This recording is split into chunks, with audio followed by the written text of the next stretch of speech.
કરીએ તો રાજકોટમાં ફરી એકવાર અસામાજિક તત્વોનો આતંક સામે આવ્યો। બાઇક પર આવેલા અજાણ્યા શખ્સોએ દુકાન પર પેટ્રોલ બોમ્બ ફેંક્યો।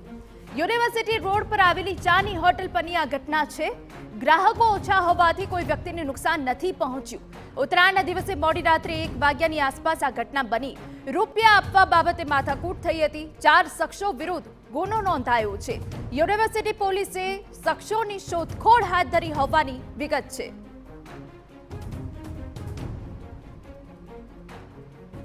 તો ફરી એકવાર અસામાજિક તત્વોનો આતંક સામે આવ્યો છે, જ્યાં રૂપિયા આપવા બાબતે માથાકૂટ થઈ હતી। અજાણ્યા શખ્સોએ દુકાન પર પેટ્રોલ બોમ્બ ફેંક્યો હતો। આપને જણાવી દઈએ કે જ્યાં જાનહાનિ ટળી છે, કેમ કે ત્યાં ઓછી સંખ્યામાં લોકો હાજર હતા, પરંતુ અસામાજિક તત્વોનો આતંક દિવસે ને દિવસે વધી ગયો હોય તેવી વિગતો અહીંયા રાજકોટમાંથી મળી રહી છે।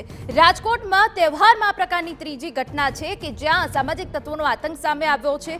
મારામારી થવી, માથાકૂટ થવી કે પછી સામાજિક તત્વોની હેરાની પરેશાની કે જે સ્પષ્ટ અહીંયા દેખાઈ રહી છે। સંવાદદાતા રોનક મજીઠિયા વધુ વિગતે વાત કરવા જોડાયા છે।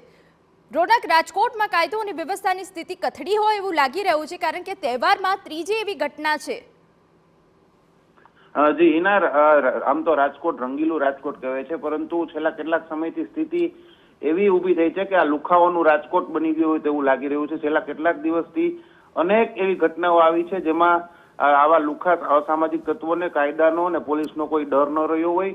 ઉત્તરાયણના દિવસે 3 થી 4 આવી ઘટનાઓ જાહેરમાં મારામારીની ધોળા દિવસે બની હતી। યુનિવર્સિટી રોડ ઉપરની આ ઘટના છે, જ્યાં નકળંગ ચાની હોટલ આવેલી છે, ત્યાં મોડી રાત્રે 1 વાગ્યા આસપાસ આ ઘટના છે તે બની હતી ને તેમાં 100 રૂપિયા જેવી લેતી દેતી બાબતે એક પાનના ગલ્લામાં નકળંગ ચાની હોટલની બાજુનો પાનનો ગલ્લો આવેલો છે, ત્યાં માથાકૂટ થઈ હતી અને ત્યારબાદ જયદેવ રામાવત, ચિરાગ બાવાજી અને અન્ય 2 શખ્સો છે સહિત 4 શખ્સો છે તે ત્યાં આવ્યા હતા અને સોડાની બોટલમાં પેટ્રોલ ભરી અને સળગાવીને આ હોટલ પર ફેંક્યું હતું અને એમાં છે આગ પણ લાગી હતી તેવું સીસીટીવીમાં સ્પષ્ટ રીતે જોઈ શકાય છે।